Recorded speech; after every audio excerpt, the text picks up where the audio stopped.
할렐루야. 예, 오늘 또 오후에 사도행전 17장 말씀을 통해서 아덴에서의 반성문이라는 내용으로 은혜를 나누고자 합니다. 사도행전은 사도 바울의 또 선교의 여정을 이렇게 담고 있죠. 사도 바울이 유럽으로 전도를 시작했지 않습니까? 빌립보, 유럽의 첫 성이 빌립보였고, 빌립보에서 또 왜 계속 옮겨갔겠습니까? 빌립보에서 데살로니가로, 데살로니가에서 베레아로, 베레아에서 오늘은 어디로 갑니까? 아덴으로, 이렇게 아덴까지 가는 내용인데, 여러분 왜 이렇게 옮겨갑니까? 옮겨가는 것은 더 지경이 확장되는 겁니까? 아니면 줄어드는 겁니까? 확장되는 것이죠. 여러분 여기에 비밀이 있습니다. 하나님께서는 우리의 신앙과 또 영역들이 확장되기를 원하십니다. 여러분 믿으십니까? 이렇게 성장하고 발전하고 확장되기를 바라는데, 이렇게 하나님의 뜻은 우리가 확장하기를, 발 닿는 곳까지 너에게 땅을 주리라 라고 아브라함에게 창세기 15장의 말씀과 같이 확장되는 것, 하나님의 나라가 확장되기를 바라는데, 하나님의 나라가 확장이 된다라고 하는 것은 실질적으로 우리의 인생 가운데, 하나님 나라가 잘 되는 것은 우리 인생 가운데 사도 바울이 이렇게 빌립보로 가고 데살로니가로 가고, 데살로니가에서 또 어디로 갑니까? 베레아로. 여러분 왜 이리 옮겨가겠습니까? 그 지역에서 잘 좋았기 때문에 옮겨갑니까? 아니면 그 지역에서 못 살게 굴고 어려움이 있었기 때문에 옮겨갑니까? 어려움이 있으니까. 이게 신기해요. 이 역설인데요. 하나님 나라는 잘 되는데 우리의 실질적인 눈에 보이는 환경과 형편은 이렇게 공격이 있고 어려움들, 문제가 나타난다라고 하는 것입니다. 여러분, 하나님의 백성들에게는 문제가 있습니까? 없습니까? 있습니다. 문제가 있어요. 근데 문제만 바라보지 말라는 말이 있죠. 왜냐하면 이런 문제들이 일어나는 것을 통해서 하나님의 나라가 어떻게 됩니까? 확장되는 것이죠. 그래서 여러분의 인생 가운데 오늘 수고하고 무거운 짐을 진다라고 하는데, 어떤 가족의 짐, 여러분 가족의 짐이 있어요, 없어요? 있죠. 질병의 짐이 있어요, 없어요? 관계의 짐이 있어요, 없어요? 네, 다 있잖아요. 물질의 짐이 있어요, 없어요? 있어요. 근데 이 짐들이 너무나도 무거워가지고 그냥 쉬고 싶은 거예요. 근데 그 사람들은 쉬고 싶다라고 하는데, 그래 한번 쉬어보세요. 하나님께서 쉬게 하실 거예요. 근데 우리가 원하는 대로 쉬어요. 일주일을 쉬고 한 달을 쉬고 5년을 쉬고 10년을 쉬면 내가 행복하고 화평하고 좋은가요, 안 좋은가요? 공허해. 일이 없으면 사람은 공허해요. 일이 없으면. 그래서 일을 하면 또 어떻게 생깁니까? 일을 하면 기쁨도 있는데 또 문제도 생겨서, 그래서 적절함이 굉장히 중요하거든요. 적절함. 그 적절함을 우리가 어떻게 만들고 또 그것을 알 수 있을까? 모든 것을 사도 바울은 품위 있고 적절하게 하라라고 이렇게 말씀을 했는데, 그 적절한 것은 주님의 뜻대로 가는 거예요. 주님의 음성을 잘 들어서 주님의 음성대로 내가 순종하면 그것이 적절하게 가는 것이라고 이렇게 볼 수가 있습니다. 그래서 사도 바울은 오늘 아덴까지 가게 되었습니다. 아덴은 어디냐면, 여러분 아테네 아시죠? 아테네는 여러분 그 전 세계 가운데서 학문과 지성이 어떻습니까? 가장 발전한 곳입니다. 최고의 헬레니즘 문화를 만들어낸 곳이 어디입니까? 아테네에 있어요. 그래서 오늘 성경 가운데 아테네, 아덴이 바로 아테네입니다. 아테네. 여러분 학교 다닐 때 아테네에서 학파가 있었는데, 스토아 학파, 에피쿠로스 학파, 여러분 들어보셨습니까? 안 들어보셨습니까? 들어봤죠. 사도 바울이 그렇게 아테네에 갔을 때 스토아 학파, 아주 지성적인, 그 다음에 에피쿠로스 학파, 아주 쾌락적인, 나는 뭐 즐기는 인생이다, 뭐 이렇게 이런 식으로 철학 사조가 똑똑한 사람들에 의해서 이렇게 변증하고 이렇게 비평하는 사람들이 굉장히 많았는데, 그런 사람들이 에피쿠로스 학파 그리고 스토아 학파였는데, 그런 사람들을 만나서 전도를 하게 됩니다. 오늘 우리 18절 말씀을 같이 한번 읽습니다. 시작. 어떤 에피쿠로스와 스토아 철학자들도 바울과 쟁론할세 어떤 사람들은 이르되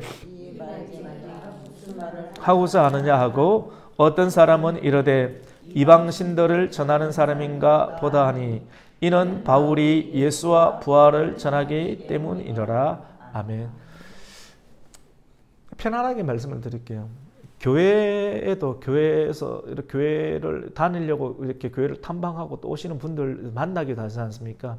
기존의 성도들일 수도 있고 또 교회를 찾기 위해서 오시는 분들이 있는데 대화를 조금 나누면 이게 지식이 많아요. 지식이 많고 또 학문이 많은 사람들, 여러분 그런 분들이 신앙을 깊게 들어가는데 어려움이 있더라고 보니까요. 교회도 잘 못 정해요. 왜냐면 자기 지식이 너무 많아가지고 자기 지식이 주가 돼요 인생에. 그래서 너무 그렇다고 되게 배운 것 같지도 않은데 스스로 그렇게 생각을 하는 거거든요. 너무 배운 사람들은 어느 한 곳에 정착하기도 힘들고 신앙이 들어가는 데 있어서 한계와 어려움이 있구나 하는 것을 이렇게 보게 됩니다. 그 사도 바울 자신도 여러분 지식이 굉장히 많았지 않습니까? 근데 그 지식 때문에 예수님을 따라가고 예수님의 보폭과 성품을 따라가는데 자기가 가지고 있는 지식이 뭐가 됩니까? 걸림돌이 되니까 어떤 것을 포기합니까? 자기의 지식을 무엇으로 버립니까? 배설물로 버렸다라고 하는 것이죠. 맞죠? 그래서 자기의가 강한 사람, 자기를 대변하는 나 예를 들어서 이화여대 나왔어. 나 서울대에 나와서 그 다음에 나 수석으로 이렇게 들어갔어. 이런 내용들 간혹 이야기하시는 분들이 있는데 자기를 그곳으로 알아달라고 하는 것이거든요. 그렇게 알아주면 인정받으면 어떻게 했습니까? 나를 알아주는 교회, 나를 알아주는 집사님, 권사님, 목사님 있으면 내가 그 교회 갈 수 있는데 그런 거 다 통들이 깡그리 무시하고 그냥 예수님을 믿어라. 이게 기준이 안 맞는 어떤 느낌이 가질 수 있죠. 여러분 복음이 들어가려고 하면 복음이 무엇입니까? 복음은 우리 예수님이 복음인 줄로 믿습니다. 복음이 예수님이 내게로 오라. 네 짐이 무겁지? 민현재 집사야 너 짐이 무겁지? 너 아픈 것도 있지? 어려움도 있지? 관계도 힘도 있지? 근데 우리가 지지 않고 예수님의 짐을 이렇게 믿음으로 그 안에 딱 들어가면 아까 설교 때 했던 것처럼 큰 소가 되시는 누굽니까? 예수님이 무게의 99.9%를 어떻게 합니까? 다 지고 계세요. 우리는 옆에서 그냥 흉내만 내면 돼요. 흉내만. 그것이 뭡니까? 같이 봅시다. 복음입니다. 근데 복음이 쉬워요? 어려워요? 예, 어떻게 보면 쉽죠, 맞죠? 누구든지 믿을 수 있는데 누구든지 믿을 수 있는 게 너무 쉬운데 쉬워서 어려워요. 맞죠? 너무 쉬워서 어려워요. 누구든지 믿으면 되는데 그 멍이 안으로 들어가면 되는데 이 멍에만 들어가면 구원을 받는다는데 에이 그런 게 어디 있어? 그래 돈을 좀 내야 되지. 이걸 해야 되지. 내가 노력을 해야 되지. 라고 하는 자기가 지금까지 배웠던 선지식, 선입견을 떨칠 수가 없어요. 이것이 뭐가 됩니까? 방해가 되는 거예요. 멍에를 많은데 뭐가 됩니까? 방해가 된다. 우리가 가지고 있는 선지식 그런 의들이 방해가 되지 않아야 하는데 그것을 참 이렇게 내려놓는 작업들이 우리 일생 가운데 한 번씩 일어나는 것 같아요. 죄송해요. 제가 눈이 갑자기 안 좋아졌어요. 안 보여요. 이전에는 이 안경을 쓰고 이렇게 보는데 지금 이게 성경이 안 보여요. 컴퓨터도 이 안경으로 쓰는데 글씨가 안 보여요. 그래서 이게 안 보여가지고 지금 이 돋보기인데 돋보기를 쓰면 이렇게 보이는데 좀 더 쓰면 어지럽고 안 맞으니까. 예, 안 맞으니까. 그래서 안경을 해야 될 것 같아. 안경을 또 벗으라. 바꿔야 돼. 신경 써서 그런지 뭐. 그런 것도 신경을 많이 자연스러운 노화일 수도 있고 이렇게. 아직은 노안은 네, 감사합니다. 주신 지 오래되셨으면 네. 얼마 안 됐었는데 저는 3개월도 안 됐는데도 한 2개월만 혼났거든요. 그렇죠. 눈이 나빠질 수도 있어요. 저는 그랬어요. 네. 그게 또 나빠졌어요. 그래서 이 그 사도 바울이 이 복음을 전하는데 이 사도 바울이 아테네에 갔었을 때 사도 바울은 여러분 성령의 사람이죠, 맞죠? 성령의 사람인데도 불구하고 그 지역 아테네 사람들 아주 학문이 깊고 오늘날로 한다고 하면 다 대학 교수 같은 사람들. 여기 대학 교수님들이 한 4명, 7명 정도 앉아 있다라고 하면 이충만 목사가 이렇게 설교를 할 때 이 사람들에게도 통하는 설교를 하게끔 하기 위해서 여러 문자를 쓸까요, 안 쓸까요? 써야겠죠, 맞죠? 여러분 공감하시죠, 맞죠? 이렇게 평소에 우리가 편안하게 차 마실 때 쓰는 언어가 아닌 여기에 이쪽에 대학 교수님 2명 이렇게 6명 정도 앉아 있으면 이분들도 예수를 믿게끔 하려고 제가 애를 쓸까요, 안 쓸까요? 쓰죠. 애를 쓰는 과정 가운데 지적인 것, 좀 지식적인 것, 영어 단어도 좀 쓰고 지적으로 쓸까 안 쓸까요? 오늘 내용이 그 내용이에요.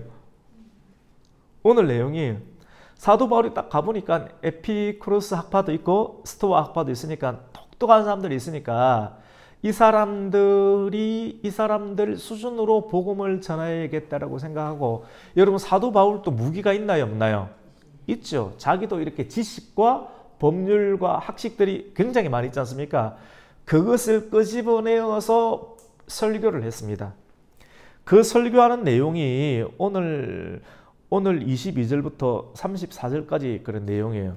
여러분 22절부터 오늘 34절까지 내용을 읽었는데 눈에 잘 들어오나요? 잘 안 들어오나요? 잘 들어오는 것 같기도 하고 그냥 뭐 잘 안 들어오는 것 같기도 하고 그렇죠, 맞죠? 왜냐하면 약간 지식적으로 설교를 했기 때문입니다. 그 사람들의 수준으로. 근데 결국 그렇게 설교하고 복음을 전했는데 사도 바울도 전했는데 자기 생각으로 이분들 대학 교수니까 좀 지적으로 설교를 해야 되겠다라고 지식으로 하나님 말씀을 잘 전거를 했는데 결론은 그 사람들이 예수를 믿는 사람들이 많았나요? 안 많았나요? 엄청 적었어요. 우리 34절 한번 읽습니다. 시작. 몇 사람이 그를 가까이하여 믿으니 그 중에 아리오바고 갈리 디오누시와 다마리아라는 여자와 또 다른 한 5명도 안 되는 것 같아요. 그러니까 사람이 사람을 생각해서 판단해서 복음은 무엇이냐? 같이 복음은 예수님입니다. 같이 뱉어. 복음은 성경입니다. 같이 뱉어. 복음은 십자가와 부활입니다. 오늘 낮에 설교는 십자가 설교입니다. 할렐루야. 이 복음 설교, 십자가 설교 이렇게 딱 해야 되는데 이런 걸 전하면 이 사람들이 조금 탐탁지 않게 생각하고 시시하게 생각할 것 같아서 자기 생각을 넣어서 설교를 하니까 그 설교가 완전히 어떻게 됩니까? 같이 해봅시다. 죽을 썼습니다. 죽을 썼어요. 그래서 사도 바울이 이걸 한번 경험했어요. 여러분 성경 재밌거든요. 사도 바울이 이걸 경험하고 오늘 이제 17장 넘어가서 18장에 어디로 갑니까, 여러분? 고린도로 가거든요.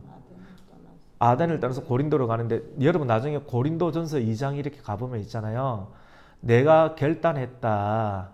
아테네에서 완전히 죽을 쓰고 사람 신경 쓰고 그 사람들 비유 맞추면서 설교를 했더니 그 사람들이 예수 믿는 것도 아니고 그냥 신지식 정도로만 생각하고 결국은 설교는 복음으로 해야겠다 싶어서 십자가 외에는 전하지 않기로 결단했다라고 고린도전서 말씀 가운데 나옵니다. 그래서 오늘 오후 설교의 제목이 뭐냐? 같이 봅시다. 아덴에서의 뭡니까? 반성문. 여러분 이거는 사도 바울만의 문제가 아니고요. 그리고 이충모 목사 설교자니까 굉장히 또 중요하겠죠. 그리고 저와 같은 설교자들에게만 통하는 내용이 아니라 여러분에게 실제로 통하는 내용입니다. 여러분이 사업을 하고 직장생활을 하고 어떤 일을 할 때 그 사람이 비율을 맞추면서 접근하면 잘 될 것 같다는 생각이 안 돼. 항상 안 돼. 결국 무엇으로 접근합니까? 복음으로 접근하는 거예요. 그 사람을 어떻게 봐야 됩니까? 같이 봅시다. 영혼으로. 아무리 삼성회장이라 할지라도 아무리 이렇게 미국의 아이비리그 대학을 나오고 교수를 할지라도 그 사람도 뭐가 필요합니까? 복음이 필요한 한 영혼으로 바라보면서 대할 때 예수님께서 그 안에 들어갈 수 있다. 사람을 믿음으로 본다는 것, 복음으로 보고 또 믿음으로 보고 그래서 결국 복음을 전하는 것이죠. 그래서 사도 바울은 철저하게 처절하게 깨닫고 사람 위주로 내가 복음을 전하지 않아야겠다는 것을 반성하는 반성물이 오늘 이 사도행전 17장에 숨겨져 있는 내용이라고 볼 수가 있습니다. 오늘 이 내용을 통해서 우리가 복음을 전할 때 인위적으로 전하지 않고 십자가와 부활의 능력으로 복음을 전하여서 한 영혼을 주님께로 데려올 수 있는 복음의 사도가 되기를 예수님의 이름으로 축원합니다. 아멘. 하나님 아버지 감사를 드립니다. 사도 바울도 성령의 사람이었지만도 그의 성령이 지배하는 인생 가운데 그 아테네까지 가고 스토아 학파와 에피쿠로스 학파와 같은 교수들을 만났을 때 이분들에게 이렇게 접근해야지 복음이 들어갈 수 있겠다라고 해서 복음 플러스 지식 플러스 철학 플러스 이렇게 성경을 해석하니까 잘 들어갈 거라고 생각했지만 전혀 받지 아니하고 3명, 4명 정도만 복음을 받으니 판판이 끼어지는 그런 것을 경험하게 되었습니다. 하나님 사람을 두려워하지 않게 해주시고 영혼으로 바라보면서 그 영혼에게도 반드시 복음이 필요하고 십자가와 부활의 능력이 필요하다는 것을 깨닫고 많이 배우든 안 배우든 초등학교만 나왔다 할지라도 대학교 나온 사람에게 복음을 전할 수 있는 복음의 능력의 선지자 사도가 되게 하여 주시옵소서. 예수님의 이름으로 기도드립니다. 아멘.